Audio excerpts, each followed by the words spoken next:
Quand la parole de Dieu est entrée dans un cœur ouvert, elle se plante, comme c'est une semence, elle est comparée à une semence, mais une semence qui contient la vie de Dieu en elle. Et quand la parole qui contient la vie de Dieu en elle est plantée dans un cœur qui l'a reçue, cette semence, que nous veillons ou que nous dormions, elle grandit, elle se lève et elle produit exactement ce que Dieu voulait qu'elle produise, c'est-à-dire un miracle. Toutes les paroles de Dieu nous sont données pour produire des miracles. Hein? Amen. Et le plus grand des miracles, c'est de changer un pécheur en saint. Et de transformer quelqu'un qui était à l'image du diable, de le transformer en quelqu'un qui est à l'image de Jésus-Christ. Puisque c'est notre but, c'est ça, c'est de manifester pleinement la vie de Jésus en nous, dans tous les domaines de notre vie, pour être un jour semblable à son image, à la mesure de la stature parfaite de Christ. Alors ne l'oublions jamais, ce que Jésus veut faire de nous. Pour ça, il faut lui appartenir déjà. Jésus ne peut pas transformer une vie qui ne lui appartient pas. Il va travailler dans son cœur par le Saint-Esprit pour l'amener au salut, à la repentance et à la compréhension de la parole, mais il ne peut pas travailler dans le cœur de quelqu'un qui ne lui appartient pas. Et quand on lui appartient, quand on s'est repenti de ses péchés par l'action du Saint-Esprit et de la parole, on appartient à Jésus, on a reçu son esprit qui habite en nous. Et son esprit, qui est Dieu, est absolument indispensable pour rendre vivante la parole de Dieu dans nos cœurs et pour l'appliquer à nos vies, pour nous faire grandir dans la perfection.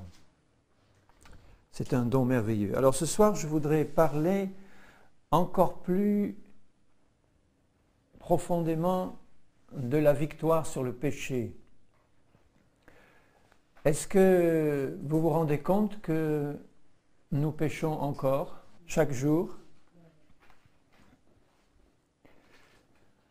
Si je vous posais la question, combien de temps y a-t-il maintenant, à l'heure où je vous parle, combien de temps depuis que vous avez demandé pardon à Dieu pour la dernière fois, pour un péché que vous avez commis? Combien de temps? Je ne vous demande pas de répondre, hein, mais il y a combien de temps que vous avez demandé pardon pour la dernière fois d'un péché que vous avez commis? S'il y a un très long temps qui s'est passé, il y a quelque chose de pas normal qui se passe dans votre vie. S'il y a longtemps que vous n'avez pas demandé pardon à quelqu'un pour une offense que vous lui avez faite, il y a quelque chose de pas normal. C'est que nos cœurs se sont endurcis parce que nous offensons les autres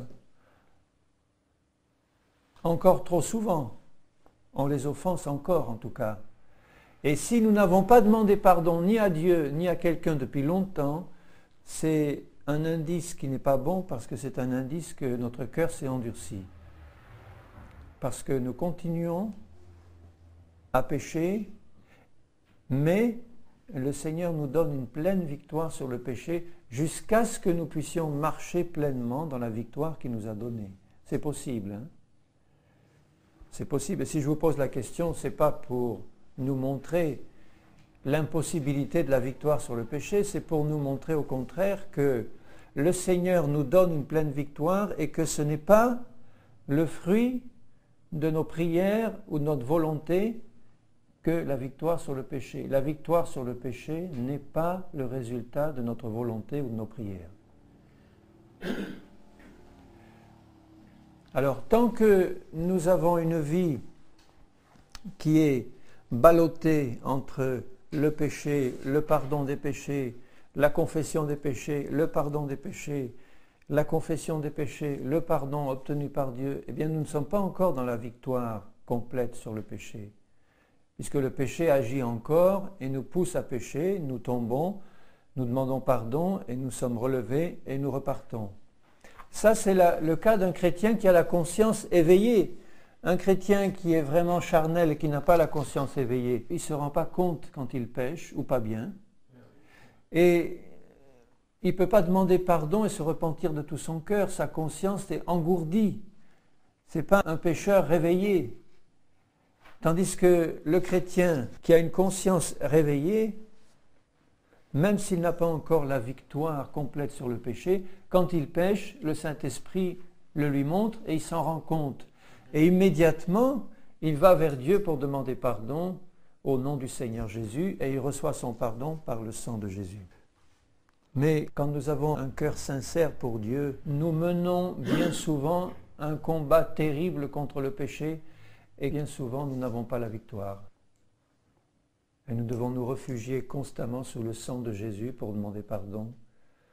Mais nous languissons dans le fond de notre cœur de vivre pleinement selon l'Esprit et dans une victoire permanente et totale sur le péché. Nous languissons, sinon nous ne sommes pas vraiment des fils et des filles de Dieu. Si nous ne languissons pas en disant « Seigneur, je veux une victoire totale, pleine sur le péché », non pas que j'aurai plus la possibilité de pécher, mais que dans ma marche de tous les jours, eh bien, j'ai une victoire totale sur le péché. Ça, c'est le cri du cœur de tous les chrétiens qui aiment le Seigneur. Hein?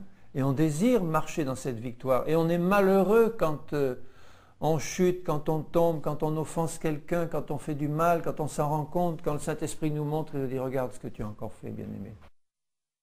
Là, nous sommes tristes, nous nous réfugions vite sous la protection du sang de Jésus et la confession de nos péchés pour recevoir le rétablissement de la communion avec le Seigneur, mais dans le fond de notre cœur, nous ne sommes pas pleinement satisfaits.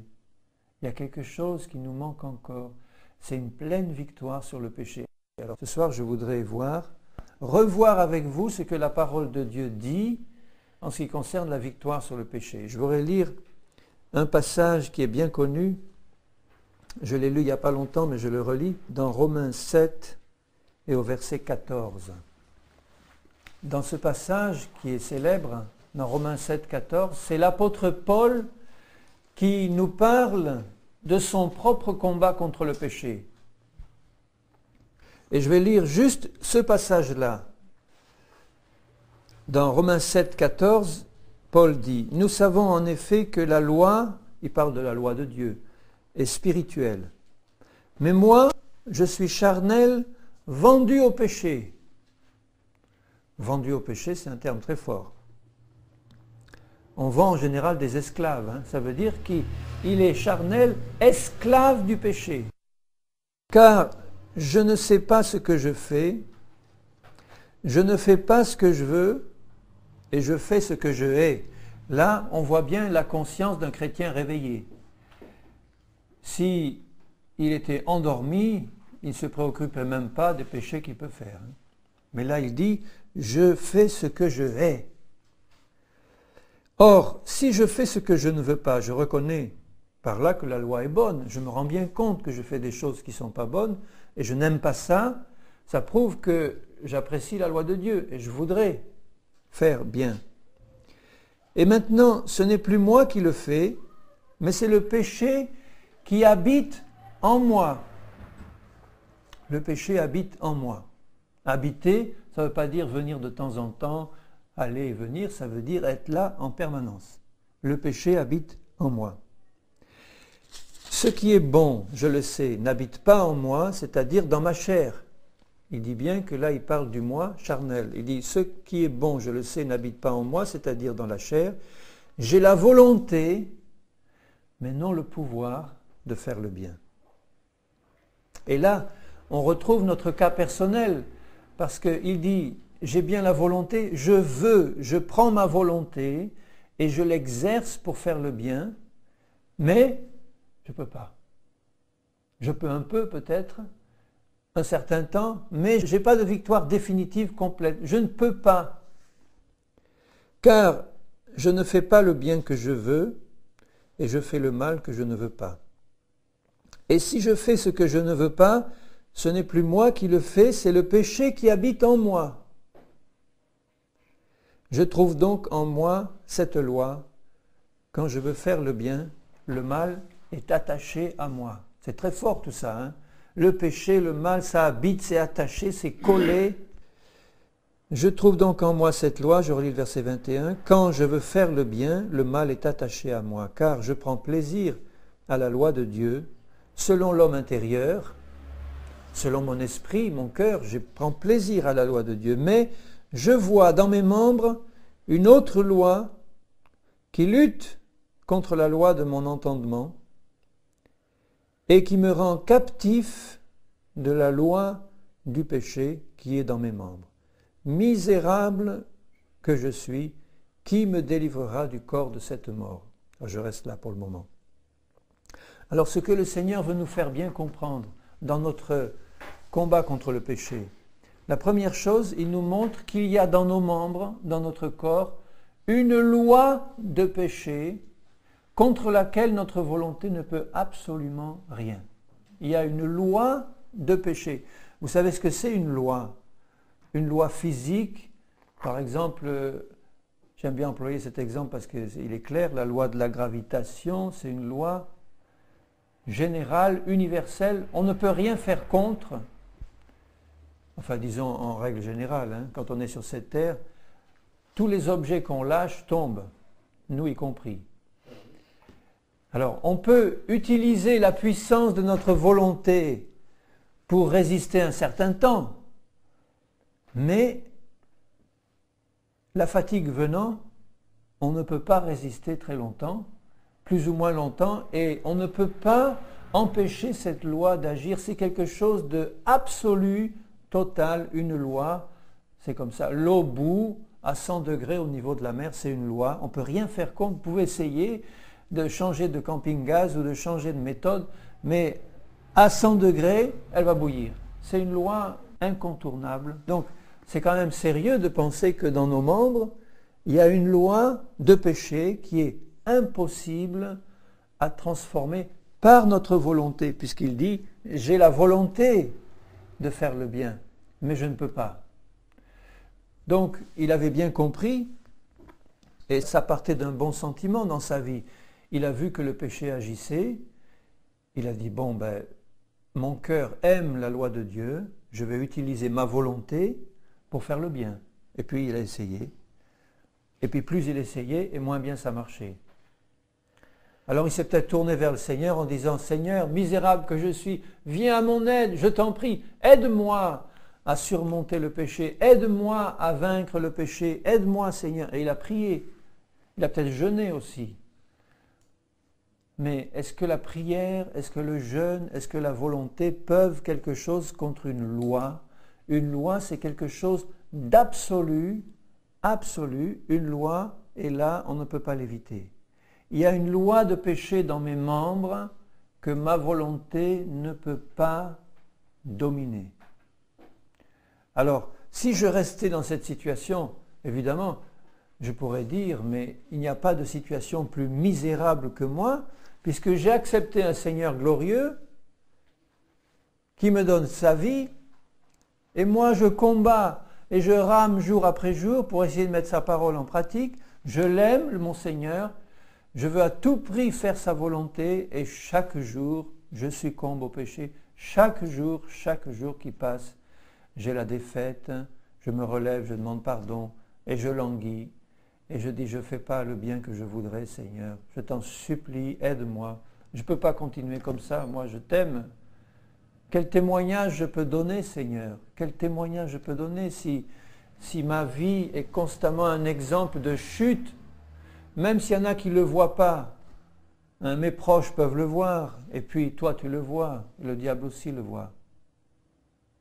Alors on ne peut pas cacher ces choses, ou les cacher indéfiniment. On ne peut pas cacher le péché. Pas possible. Alors, misérable que je suis, qui me délivrera du corps de cette mort? Et là, le Seigneur ce soir veut nous faire comprendre que dans notre lutte contre le péché, nous devons laisser de côté tous nos efforts personnels. Nous devons laisser de côté tous nos efforts personnels de bonne résolution, de volonté de lutter contre le péché, de prière pour que Dieu nous aide à lutter contre le péché, de jeûne, ça ne réglera absolument pas le problème, parce que la loi du péché qui est dans mes membres va continuer à agir, elle va continuer à agir. Donc je ne peux ni par la prière, ni par ma volonté, ni par mes bonnes résolutions, demander à Dieu de m'aider à lutter contre le péché et à le vaincre. Ce n'est pas comme ça que le Seigneur a prévu de me donner la victoire sur le péché. Il ne peut pas me laisser dans la défaite, le Seigneur. Il ne peut pas et il ne veut pas. Mais il me demande de bien comprendre ce que lui a prévu pour me sortir de cette situation misérable, une fois pour toutes. Et c'est ça qui devrait être enseigné dès le premier jour de la conversion.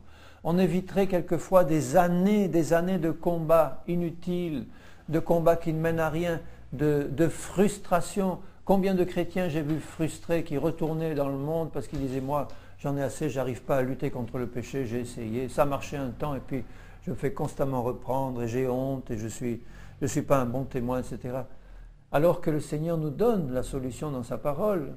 Et cette solution n'est pas en général ou n'est pas bien enseignée dès le début de la conversion. Ça nous éviterait bien des années de lutte et de combats inutiles. Parce que le Seigneur a prévu une solution radicale, complète, qui me donne une totale victoire sur le péché, permanente et définitive. Alléluia. Alléluia. Mais la première des choses, je le répète parce que c'est tellement important, il y a dans nos membres, dans notre corps, une loi.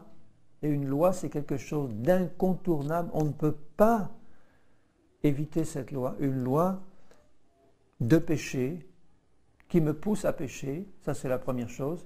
La deuxième chose, ce n'est pas par mes efforts de volonté et mes bonnes résolutions pour lutter contre cette loi que je vais arriver à la changer. Elle sera toujours là, toujours là, toujours là. Donc, il faut que je me retourne vers le moyen que Dieu a choisi de me donner, que je le comprenne et que je le mette en pratique pour avoir une victoire permanente et totale. Et moi, je crois que cette victoire permanente et totale, elle peut être manifestée dans la vie d'un tout jeune converti. Pourvu qu'il ait en lui, effectivement, la vie de Christ, que ce soit vraiment un vrai converti, quoi. Mais à partir du moment où quelqu'un est vraiment un converti de Jésus-Christ, une nouvelle créature, il peut, dès le début de sa vie chrétienne, et ça s'est trouvé dans un certain nombre de cas ou de témoignages précis, il peut se trouver, et il devrait se trouver, une victoire complète sur le péché. Si c'est enseigné, si c'est reçu, si on a compris le plan du Seigneur, et si on l'a reçu dans un cœur ouvert, la parole de Dieu va donner la foi nécessaire pour avoir la victoire. Amen. Alors, qu'est-ce que c'est que ce plan du Seigneur qui nous donne, pas seulement un plan, mais c'est le moyen unique pour la victoire sur le péché. Je reprends au verset 24. « Misérable que je suis, qui me délivrera du corps de cette mort? Grâce soit rendue à Dieu par Jésus-Christ notre Seigneur. Ainsi donc, moi-même, je suis par l'entendement esclave de la loi de Dieu, et je suis par la chair esclave de la loi du péché. » Jusque-là, il y a un problème. Hein. Il y a deux lois qui agissent. La première loi agit dans mes membres et me pousse à pécher de manière constante, absolue. Et il y a la deuxième loi, par l'entendement, la loi de Dieu. Et au chapitre 8 et au verset 1er et suivant, il explique en quoi va consister cette victoire définitive sur le péché. Il n'y a donc maintenant aucune condamnation. Et la condamnation, c'est un mot qui veut dire à la fois jugement, mais qui veut dire aussi handicap spirituel. Puisque le chrétien qui est sous la loi du péché, il est constamment handicapé, il ne peut pas s'en sortir. Et en plus, il est sous le jugement, parce qu'il est sous le péché, donc il se réfugie en permanence dans la confession et le pardon reçu par la foi, mais ça ne règle pas le problème du péché, il y retombe sans cesse. Alors que là, il dit, il n'y a donc maintenant aucune condamnation. Ça veut dire qu'il n'y a plus de handicap pour toi, plus de jugement, plus de condamnation. Pour ceux qui sont en Jésus-Christ, première condition, c'est être vraiment né de nouveau en Jésus. Mais ça, c'est le cas de la plupart des chrétiens qui sont sincères devant Dieu, puis qui ont reçu par la foi le pardon de leurs péchés et la nouvelle naissance. Mais, deuxièmement, qui marchent non selon la chair, mais selon l'esprit. Première condition, être né de nouveau. Ça va de soi, bon, je n'insiste pas là-dessus, mais beaucoup de chrétiens devraient réexaminer cette condition parce qu'un certain nombre, je ne sais pas combien, mais un certain nombre de chrétiens qui se disent chrétiens ne sont pas vraiment nés de nouveau parce qu'il n'y a pas eu dans leur cœur la conviction réelle de péché que donne le Saint-Esprit et la parole de Dieu. Vous vous rappelez, à ce propos, je dirais simplement, je citerai l'exemple de Pharaon. Quand Moïse va vers Pharaon en lui disant « lâche le peuple du Seigneur » et qu'il ne veut pas, à un moment donné, il dit « d'accord, j'ai péché, je vous laisse aller ». Mais ce n'était pas une vraie repentance selon le Saint-Esprit. Il disait ça parce qu'il n'en pouvait plus avec ces jugements qui s'abattaient sur lui et son peuple. Donc il était soumis à une telle pression qu'il a fini par craquer à dire « bon, j'ai péché, je te laisse partir ». Mais on a bien vu que par la suite, il ne s'était pas repenti du tout puisqu'il a pris son armée, il est allé poursuivre les Hébreux. Donc il n'y avait pas de repentance réelle. La repentance réelle se voit dans les fruits qu'on porte après. Il n'a pas porté. Un deuxième exemple, c'est Judas. Quand il a vu ce qu'il avait fait, il s'est repenti, enfin il a eu une repentance qui n'était pas une repentance selon Dieu. Et il a regretté ce qu'il avait fait, mais il est allé se pendre. Si vraiment ça avait été la repentance de Dieu, il serait allé demander pardon au Seigneur Jésus. Ou il aurait demandé à Dieu pardon et à la résurrection, il aurait bien vu son Seigneur et son Maître et il ne serait pas allé se pendre. Il aurait reçu par la foi la conviction de péché et la conviction de pardon que Dieu lui aurait donnée. Et si vous regardez le fils prodigue par contre, le fils prodigue qui a quitté le Père et qui est allé se plonger dans le péché jusqu'au cou, là il est travaillé profondément et puis il dit « je vais retourner à mon Père et je vais lui dire « Père, j'ai péché ». Il dit exactement ce que Pharaon et Judas ont dit. Judas et Pharaon ont dit « j'ai péché ». Mais ce n'était pas une repentance réelle. Le fils prodigue, il retourne de tout son cœur vers son Père, il sait qu'il lui a fait du mal, et il dit, je demanderai pardon à mon Père, je dirai, j'ai péché contre toi, j'ai péché contre Dieu. Et on voit bien que c'est une vraie repentance, parce que son cœur est changé. Il est rétabli dans la maison du Père, et même s'il a perdu son héritage, eh bien, il est restauré dans la communion.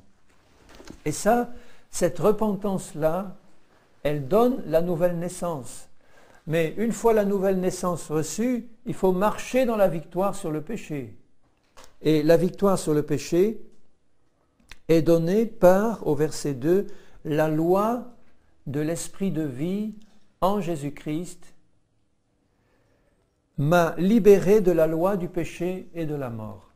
Ça veut dire que Paul, à un moment donné, il a compris, il a reçu la parole du Seigneur qui lui a dit, et on va relire les passages, le Seigneur lui a dit, Paul, j'ai vu ton combat contre la chair et je vois que tu as compris que c'est un combat inutile.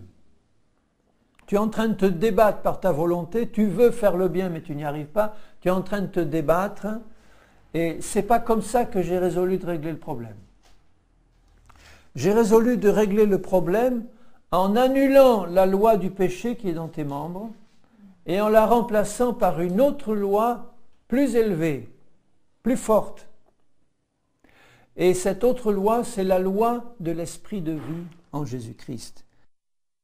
Quand je relis le verset 2 du chapitre 8 de Romains, il est écrit ceci, « La loi de l'esprit de vie en Jésus m'a libéré de la loi du péché et de la mort. » Alors, quand je posais la question au début du message en disant « Depuis combien de temps n'avez-vous pas confessé un péché ?»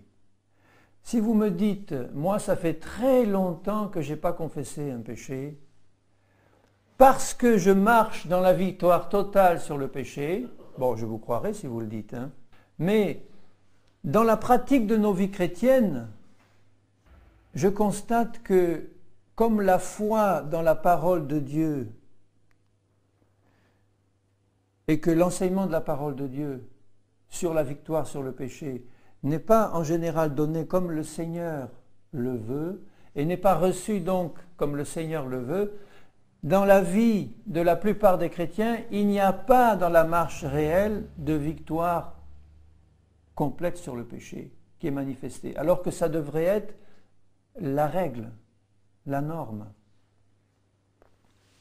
Donc, si nous n'avons pas confessé un péché depuis longtemps, il y a plus de chances pour que ce soit par endurcissement du cœur que parce qu'on vit dans une victoire complète et totale sur le péché.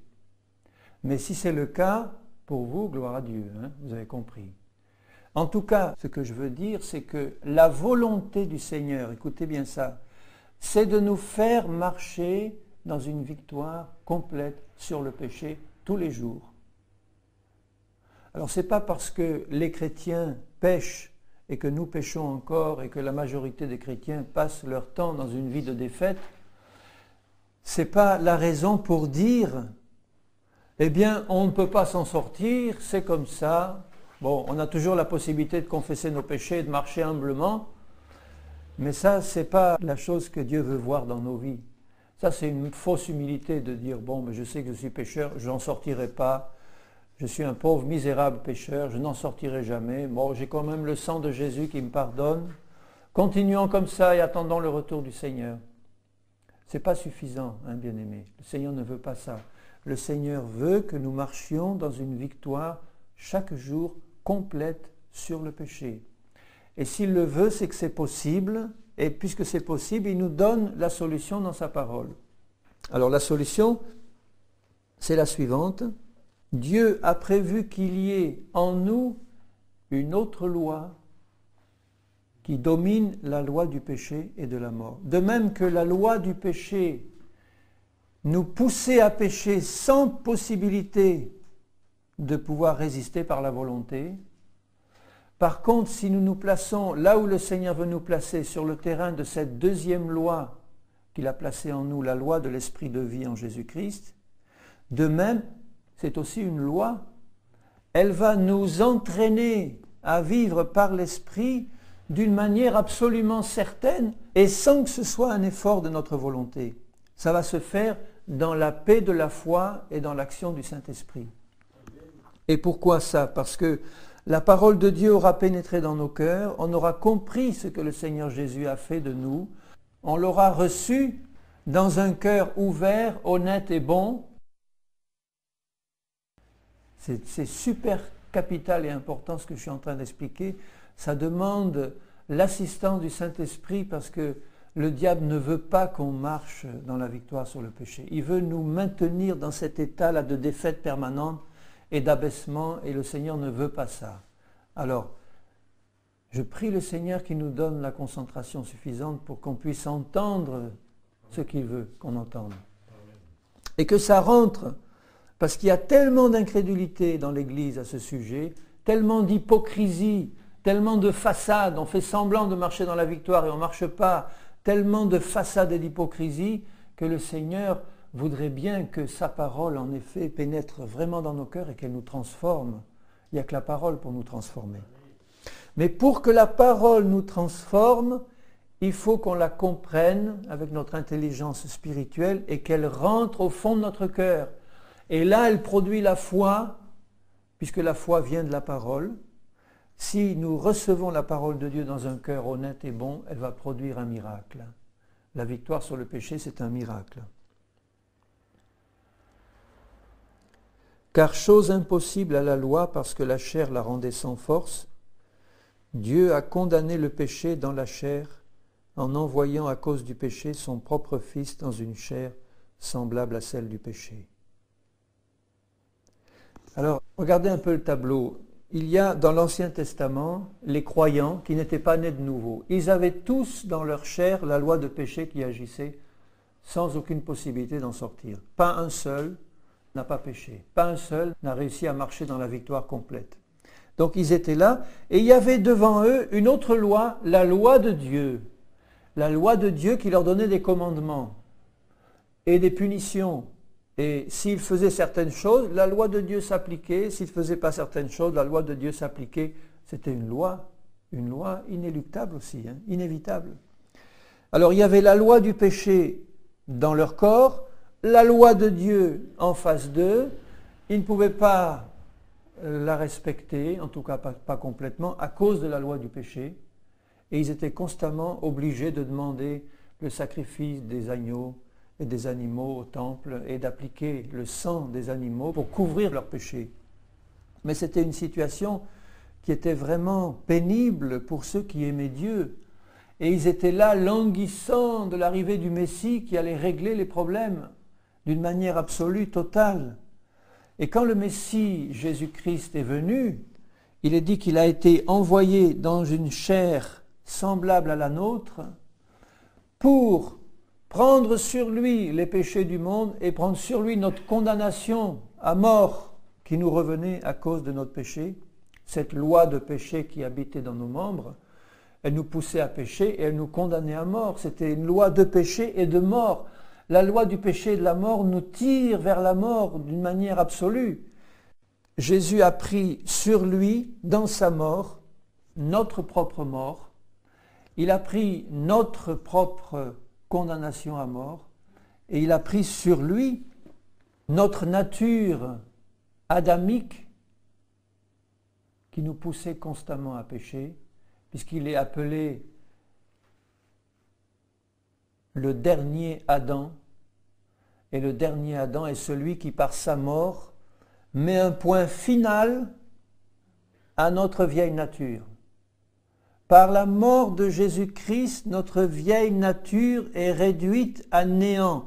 C'est-à-dire que cette loi du péché et de la mort qui vivait dans notre vieille nature et dans nos membres, elle a été mise à mort en Jésus-Christ et nous étions en Jésus-Christ il y a 2000 ans mis à mort en lui, au moment où il est mort. C'est toute notre nature de péché avec cette loi de péché qui a été mise à mort en lui par le Père au moment où Jésus est mort sur la croix. Et ça, Jésus, le Seigneur, par le Saint-Esprit, veut nous le faire comprendre parce qu'à partir du moment où on l'a compris dans notre intelligence spirituelle, si tu apprends à te regarder comme Dieu dit que tu es, Dieu dit, en te regardant, ta vieille nature de péché, où il y a une loi de péché qui te poussait constamment à pécher, elle a été mise à mort en Jésus-Christ. Il n'y avait aucune possibilité de l'améliorer, il n'y avait aucune possibilité de la rafistoler, il n'y avait aucune possibilité même de lui donner une force supplémentaire pour mieux résister au péché. Elle était irrécupérable, vendue au péché, et à l'instant où Jésus est mort, toute ta vieille nature est morte en lui. Donc cette loi de péché qui habite dans mes membres, et qui y habite toujours, puisque ce corps n'a pas encore été ressuscité, eh bien, je la regarde maintenant comme Jésus la regarde, puisqu'il me dit, ne t'inquiète plus de cette chair où habite la loi du péché, cette chair a été crucifiée avec moi et en moi. Cette loi de péché qui est dans cette chair n'agit plus en toi parce que cette chair est crucifiée, elle est morte en Jésus-Christ.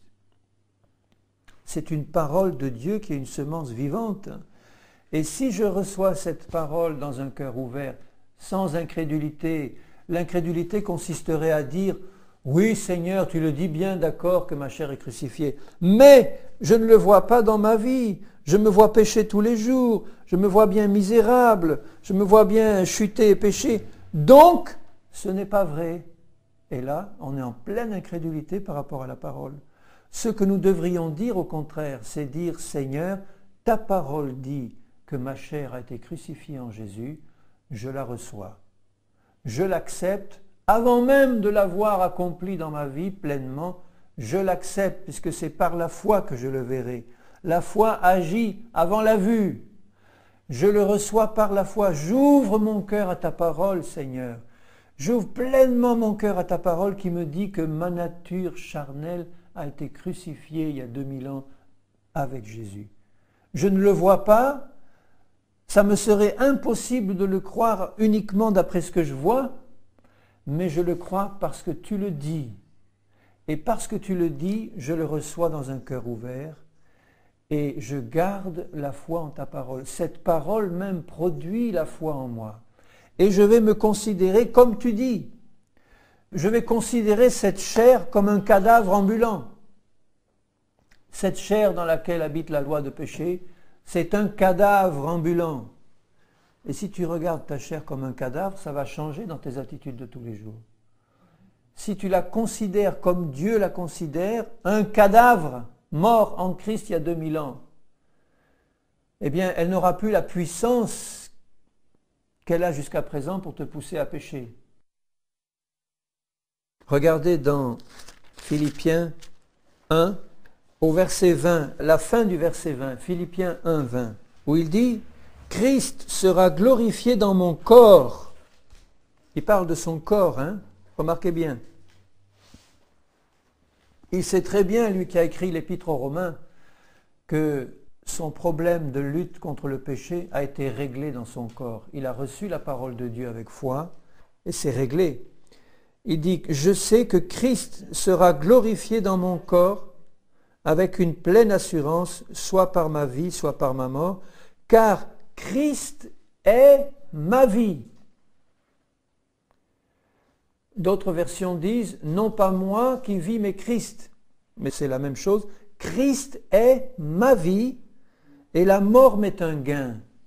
On peut le voir dans les deux sens, c'est-à-dire que la mort de ma chair en Christ, elle m'est un grand gain parce que j'ai compris que mon problème était réglé. Ce n'est pas par mes efforts, mes prières, mes bonnes résolutions, mes supplications à Dieu, mes jeûnes que je vais avoir la victoire sur le péché. C'est par la foi en ce que Dieu dit de ce qu'il a fait à ma nature charnelle. Il l'a cloué à la croix en Jésus et maintenant c'est Christ qui est ma vie. Alors je dis de moi, ma chair a été mise à mort, alléluia, il y a 2000 ans. Et maintenant c'est Christ qui est ma vie. Et si les gens qui me connaissent me regardent avec des yeux comme ça, en me disant ça va pas toi, je leur dirai, c'est Dieu qui le dit, je le crois, je le verrai s'accomplir. Christ est ma vie. Christ est ma vie. Et la mort m'est un gain. Dans Colossiens 3, au verset 1er, Colossiens 3, 1, il dit, si donc vous êtes ressuscités avec Christ, et quand nous sommes nés de nouveau, on est non seulement mort en Christ, mais on est ressuscité avec lui. Tout ça par la foi en sa parole. Si donc vous êtes ressuscités avec Christ, cherchez les choses d'en haut, c'est-à-dire la parole du Seigneur, les choses de l'Esprit, les choses de Dieu. Cherchez les choses d'en haut où Christ est assis à la droite de Dieu. Affectionnez-vous. Et le mot grec, c'est pas ça. Le mot grec, ça veut dire pensez constamment. Affectionnez-vous, c'est ça. Je pense à ce que j'aime. Si j'aime ma fiancée ou ma femme, je vais penser à elle constamment. Mais c'est ça, affectionnez-vous aux choses d'en haut, pensez-y constamment. Ça veut dire meubler vos pensées en permanence avec la parole de Dieu. Si tous les jours tu es en train de réfléchir sur cette vérité, que ta chair pécheresse a été mise à mort en Christ et que tu es une nouvelle créature, que toutes les choses anciennes sont passées, que toutes choses sont devenues nouvelles en Christ, que Christ est ma vie, si ces choses sont constamment dans ta pensée, tu ne crois pas que ça va produire du fruit et tu ne crois pas que la foi va grandir parce que la foi vient de ce que l'on entend et ce que l'on entend vient de la parole de Christ. Si tu penses constamment à la parole de Dieu, la foi va grandir et la foi va produire les œuvres correspondantes. Tu vas marcher par l'Esprit dans la victoire sur le péché. Je relis ici encore une fois. Affectionnez-vous aux choses d'en haut, verset 2 de Colossiens 3, et non à celles qui sont sur la terre, car vous êtes morts. Mais quand est-ce que je vais entendre un chrétien me dire, oser me dire ça? Je crois, bien-aimé, je crois que depuis 22 ans que je suis converti, je peux compter sur les doigts d'une main les chrétiens ou les chrétiennes qui ont osé me regarder en face et me dire « Je suis mort en Christ et ressuscité à une vie nouvelle et je marche maintenant dans la victoire de Jésus. » Par la foi en sa parole, de me dire « Ma chair a été crucifiée en Christ. » Au contraire, je vois des milliers et des milliers de chrétiens dire « Je n'y arrive pas, je voudrais bien. » Romains 7, mais pas possible, tous les jours je pêche, tous les jours je suis là, je demande pardon, d'accord, mais la perfection c'est pour le ciel, on verra ça plus tard. Pour le moment, eh bien merci Seigneur pour ton sang qui me purifie. Mais ce n'est pas la victoire ça. Pourquoi est-ce qu'il ne confesse pas? Parce qu'il ne le croit pas. Pourquoi est-ce qu'il ne le croit pas? Parce que ce n'est pas prêché. Pourquoi est-ce que ce n'est pas prêché? Parce qu'on est à la fin des temps. Et que maintenant on a toutes sortes de substituts, de remplacements, de produits de remplacement, d'expériences, tout ce que vous voulez. Mais la parole de Dieu telle qu'il la donne, elle est de plus en plus rare. Et il y a une fin de la parole du Seigneur. Il y a un désert dans ce monde et il y a une fin de la parole du Seigneur. Parce que les chrétiens, ils sont quand même sincères dans leur lutte contre le péché et ils veulent la victoire. Et ils ne l'ont pas parce que soit ils n'ont pas compris, on ne leur explique pas, ou ils n'ont pas reçu dans la foi, ou ils n'ont pas entretenu ces paroles. Mais c'est pourtant ce qui est écrit. Il ne dit pas, car un jour vous allez mourir à cette vie de péché si vous êtes fidèle et que vous marchez toujours avec Dieu. Il dit, car vous êtes morts et votre vie, elle est cachée avec Christ en Dieu. Cachée parce que le monde ne voit rien de tout ça. Les chrétiens charnels non plus, ils ne peuvent pas voir. Mais votre vie, elle est cachée. Quand Christ, votre vie, paraîtra, alors vous paraîtrez aussi avec lui dans la gloire. Mais voyez ce qu'il dit. Christ, dans Colossiens, il disait Christ est ma vie. Ici, il dit Christ, votre vie, la mienne, il peut dire. Christ est ma vie. Pourquoi? Parce qu'il habite en moi. Parce que le Saint-Esprit habite en moi. Celui qui a inspiré la parole habite en moi. Christ est ma vie. Et quand la vie de Christ s'exprime, la victoire sur le péché, elle est acquise parce que Christ ne pêche pas. Et si je laisse la vie de Christ couler en permanence parce que je crois qu'il habite en moi et que je crois que mon corps de péché est mort avec lui et que je suis né à une vie nouvelle en lui, ça veut dire qu'aujourd'hui où tu m'entends, toi, mon frère, ma sœur, aujourd'hui où tu m'entends, dans ta nature à toi, il n'y a plus un gramme de ton ancienne vie passée. En Christ, tout a été englouti dans sa mort. Il n'y a plus un atome de ta vie passée. C'est la parole qui le dit. Si tu vois encore se manifester des choses du passé, c'est que la foi n'est pas encore parfaite dans ta vie, dans ce que Dieu dit. Ce n'est pas une question de foi, pas d'effort. Ne cherche plus à lutter contre le péché par ta volonté, tu vas t'enfoncer dans la dépression. Tu n'y arriveras pas. Laisse la parole de Dieu constamment rentrer dans ton cœur. Tu es mort en Christ. Seigneur, ma vie passée est morte en toi. Ma nature charnelle, elle a été crucifiée, mise à mort, elle le méritait bien, il n'y avait que ça. Tu es mort, Seigneur, pour ça. Toute ma nature passée, charnelle, mauvaise, elle est morte. Et si je me plonge dans cette pensée, si je la garde dans mon cœur, cette parole de Dieu va faire grandir la foi. Et je vais voir chaque jour qui passe une croissance dans la sainteté et dans la victoire sur le péché. Et elle va devenir complète. Il y a une grande différence entre la croissance dans quelque chose et l'espérance d'obtenir un but ou d'atteindre un but. C'est complètement différent. Si vous espérez un jour atteindre le but de la victoire sur le péché, vous n'y arriverez pas, parce que c'est déjà acquis pour vous. Mais si vous l'avez déjà par la foi et que vous grandissez dans cette victoire, à ce moment-là, c'est complètement différent. C'est quelque chose que j'ai déjà et je suis en train de grandir jour après jour par la foi en cette parole. Je suis en train de grandir dans une victoire parfaite et totale que j'ai déjà en Christ. Vous êtes morts et votre vie est cachée avec Christ en Dieu. Et c'est pour ça qu'il ajoute au verset 5, « Faites donc mourir les membres qui sont sur la terre, l'impudicité, les mauvais désirs, tout ça. Pourquoi est-ce que je peux les faire mourir? Parce que j'ai compris qu'ils sont déjà morts en Christ. Vous êtes morts. Puisque vous êtes morts, eh bien considère ce corps comme mort. Et à l'instant où la tentation charnelle arrive, au lieu de lutter contre par ta volonté, comme tu l'as fait jusqu'ici, remets-toi en communion avec la parole de Dieu et laisse la vie de Christ s'exprimer en toi. Elle va te donner la bonne solution. Tu dis, Seigneur, ce n'est pas mon affaire, c'est la tienne. Hein? C'est ta vie qui est en moi qui s'exprime maintenant. Moi, ma part, c'est de rester dans la foi en ta parole. Tu dis que je suis mort, je vois une tentation mauvaise de péché qui vient, une tentation de me mettre en colère, une tentation d'impureté, une tentation de ci. Seigneur, ça vient pas de la nature que tu m'as donnée. Ça vient pas de toi, ta vie qui habite en moi.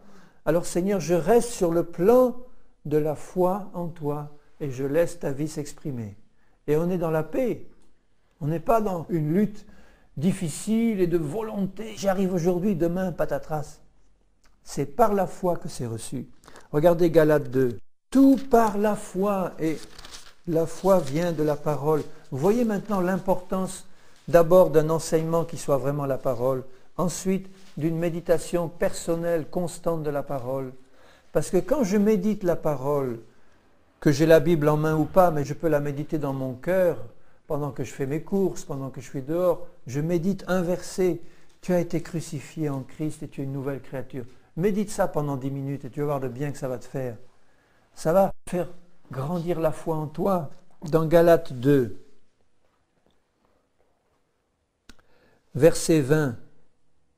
J'ai été crucifié avec Christ et si je vis, ce n'est plus moi qui vis, c'est Christ qui vit en moi. Quelle confession puissante, sans la moindre timidité. Pourquoi est-ce qu'il pouvait confesser ça? Lui qui disait dans Romains 7, misérable, péché, etc. Parce qu'il avait compris que son corps de péché et de chair avait été crucifié en Jésus et que là était la victoire sur le péché, par la foi. Compris. Ce n'est plus moi qui vis, c'est Christ qui vit en moi. Et regardez la suite. Et si je vis maintenant dans la chair, pas selon la chair, mais dans la chair. Il vit dans la chair, c'est-à-dire dans un corps qui a encore en lui la loi de péché. Mais il sait que ce corps a été cloué à la croix en Jésus, que donc la mort est passée par là, et que maintenant je vis dans la foi au Fils de Dieu. Tout est une question de foi. S'il peut dire, ce n'est plus moi qui vis, j'ai été crucifié avec Christ, c'est Christ qui vit en moi, c'est dans la foi. Quelqu'un qui a une foi parfaite en cette vérité, cette foi parfaite va d'abord le mettre dans une joie qu'il n'a jamais connue avant, puisque enfin Seigneur, j'ai la victoire sur le péché, enfin j'ai compris, mes yeux s'ouvrent, Seigneur, fini la frustration des combats sans fin et des combats sans victoire, j'ai compris que c'est réglé, ma chère, elle est morte en toi, c'est plus moi qui vis, c'est toi qui vis en moi maintenant. Maintenant, au moment où je te parle, c'est Christ qui vit en toi. Laisse la vie de Christ s'exprimer, crois à ce que Dieu dit. Et comment croire à ce que Dieu dit? En gardant simplement sa parole. S'il y a deux paroles en toi, d'une part la parole de Dieu qui dit ta chair méchante, mauvaise, a été crucifiée, ça c'est la parole de Dieu.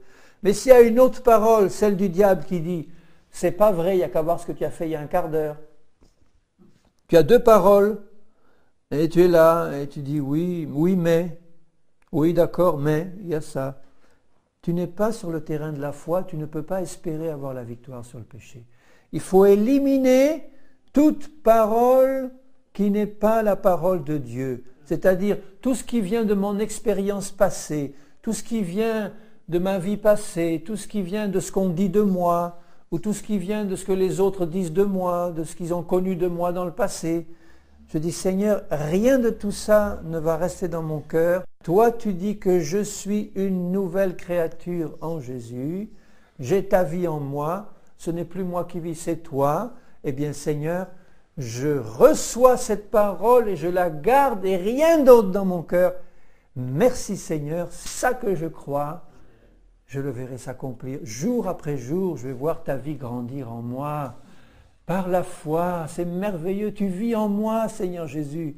Tu vas manifester ta gloire dans ma vie. Jour après jour, je vais voir tes œuvres s'accomplir, des miracles merveilleux. Et ceux qui m'ont connu avant, ils vont dire, mais c'est vrai. Elle a changé.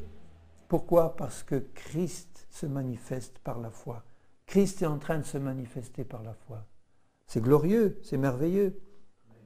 C'est glorieux. Je ne rejette pas la grâce de Dieu, car si la justice s'obtient par la loi, c'est-à-dire par mes efforts, par mes résolutions, par mes ci, par mes ça, Christ est donc mort en vain. Il est mort pour que ma nature soit détruite, la vieille.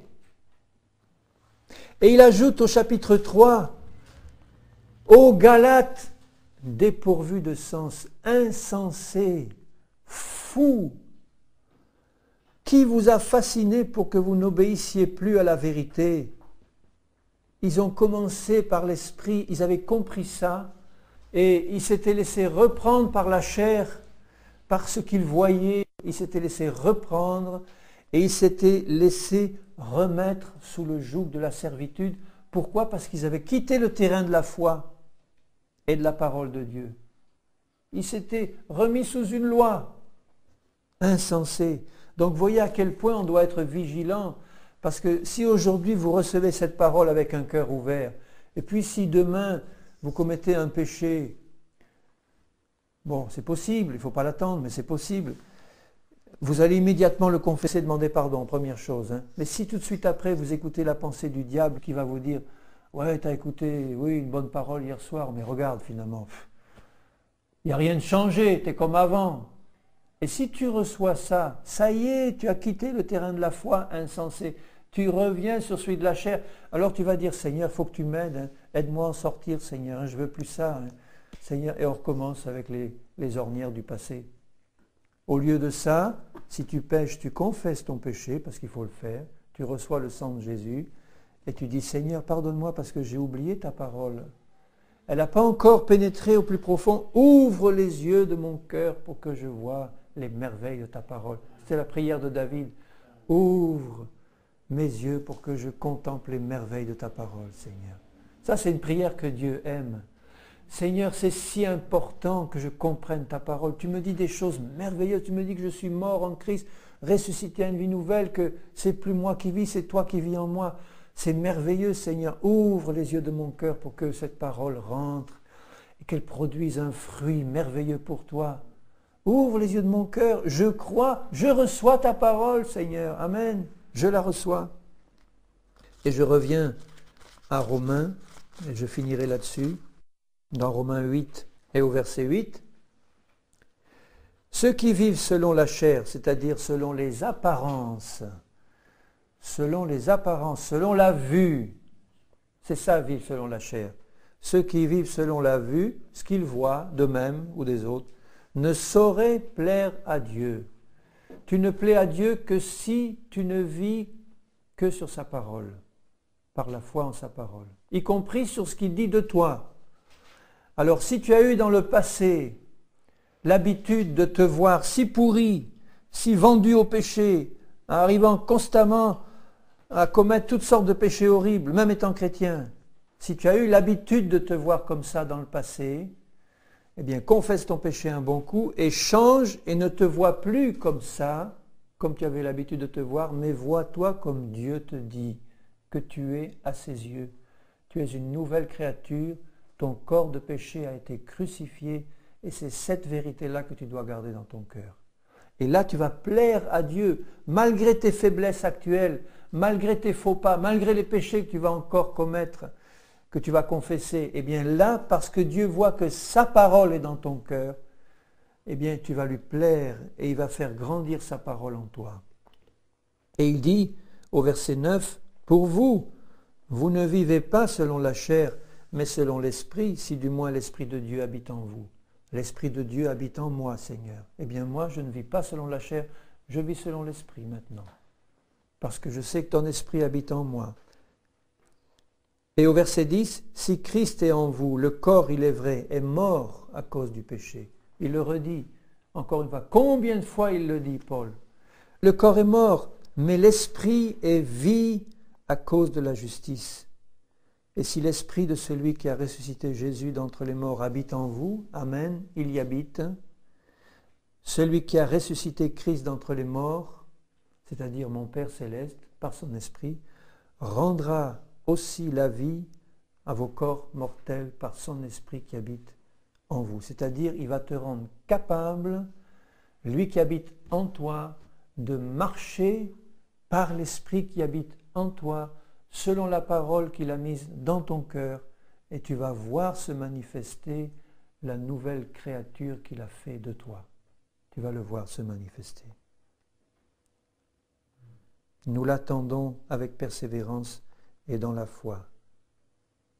Et quand nous sommes sur ce terrain de foi, Dieu peut agir puissamment. Parce que la foi, c'est la totale certitude des choses que tu ne vois pas encore. Tu ne vois pas encore la transformation dans tout ton être. Mais si tu reçois par la foi que tu es déjà ce que Dieu dit que tu es, sans l'ombre d'un doute, pourquoi tu peux ne pas avoir de doute? Parce que Dieu le dit. Dieu le dit. Si Dieu le dit, c'est vrai. Au verset 32, « Lui, Dieu, qui n'a pas épargné son propre Fils, mais qui l'a livré pour nous tous, comment ne nous donnera-t-il pas aussi toutes choses avec lui? Victoire sur le péché, marche par l'Esprit, manifestation de toute la nature de Christ en moi. » C'est merveilleux. Et le dernier verset que je lirai, c'est le verset 29, parce qu'il est pour nous tous, et il stimule notre foi. « Ceux qu'il a connus d'avance, il les a aussi prédestinés à être semblables à l'image de son Fils. » Et vous savez ce que c'est une prédestination? C'est une loi inéluctable. Prédestiné, ça veut dire destiné à être ça. C'est ça, il vous a prédestiné à être semblable à l'image de son Fils. Ça veut dire parfait en tout, avec plus un gramme de chair et de péché manifesté dans nos vies. Celui qui est parfait habite en nous. Il a la puissance de nous changer si nous restons dans la foi. Amen. Dans la foi en sa parole. Dans la foi en sa parole. Et la foi nous est donnée par sa parole, qui est Jésus et qui est la Bible. C'est merveilleux, hein? Mais pourquoi est-ce qu'on a encore des racines d'incrédulité, bien-aimés? Si le Seigneur Jésus est arrivé au milieu de nous et nous disait avec son regard plein d'amour, il dit, bien-aimé, j'ai vu ton combat, tu combats depuis tant d'années contre le péché, mais cesse de combattre, j'ai fait de toi une nouvelle créature. Ta nature de péché, elle est engloutie dans ma mort. Maintenant, c'est moi qui vis en toi. Je t'ai prédestiné à être semblable à mon image, dans la perfection absolue. Ta vieille nature est crucifiée, ne t'en inquiète plus. Tu as reçu une nouvelle vie en moi. Crois-le, tu le verras. Recevons cette parole comme s'il nous parlait personnellement à chacun. Rien que le fait de prêcher ça, moi à chaque fois je sens la foi grandir dans mon cœur. Je me fais du bien moi-même par ces messages, non pas parce que c'est moi qui parle, mais parce que c'est la parole du Seigneur. Et cette parole fait du bien, elle stimule la foi. Alléluia. Alors je le relis, il nous a prédestinés, donc toi mon frère, ma sœur, tu es destiné, sans l'ombre d'un doute, si tu restes sur le terrain de la foi, c'est simple, hein, à être semblable à l'image de Jésus. C'est beau, dès maintenant. Hein. Afin que son Fils soit le premier-né entre plusieurs frères. Et quand je vous vois, là en ce moment où je parle, je vous vois comme Dieu vous voit, prédestiné à être semblable à l'image de Jésus, avec une vieille nature engloutie dans la mort de Jésus, et une nouvelle nature qui est en train de se manifester si nous restons dans la foi. Alléluia. Je te rends gloire pour tout ce que tu as fait en Jésus, Père. Ouvre pleinement mes yeux à tout ce que Jésus a fait. Je te remercie parce qu'à mesure que tu ouvres mes yeux, tu me montres des merveilles, que vraiment comme ton plan était parfait, Seigneur, tout, en tout point parfait. Tu as réglé le problème du péché, tu as réglé tout ça, Seigneur, en Christ, et tu nous as donné ta vie. Je te loue, je te bénis, Seigneur. Fais-nous grandir dans cette vie, Seigneur, dans ta victoire parfaite. Accomplis ton plan parfait dans chacun de tes enfants, pour la gloire de ton nom, Seigneur. Et je t'en remercie de tout mon cœur. Amen, amen. Merci parce que tu nous donnes tout, Seigneur. Ta parole, tu nous donnes la foi, tu nous donnes la vie. Tu nous donnes, Seigneur, ta nature. Je te bénis pour ce don parfait en Jésus. Sois loué, Seigneur, sois béni. Merci, Seigneur. La création tout entière attend avec impatience, attend ardemment la manifestation des fils et des filles de Dieu. C'est vrai, Seigneur. Merci. Merci pour ce que tu fais, Seigneur. Merci. Donne-nous toujours une attitude équilibrée, Seigneur, une vraie repentance pour les péchés que nous pouvons commettre encore, une vraie conscience par ton esprit de ces péchés, mais aussi une foi totale dans l'œuvre que tu es en train d'accomplir dans nos vies, Seigneur. Une foi parfaite dans l'œuvre accomplie déjà par Jésus, Seigneur, et que cette foi soit parfaite. Seigneur, que nous ayons toujours une attitude juste, Seigneur, et je te bénis parce que tu es un Dieu puissant, tout-puissant et merveilleux. Toutes tes œuvres sont parfaites, Seigneur, et ton œuvre suprême, c'est ta création en Jésus, de ces fils et ces filles de Dieu que tu as décidé de rendre semblables à l'image de ton Fils. Je te loue, Seigneur, je te glorifie de tout mon cœur. Alléluia, merci. Merci, Seigneur.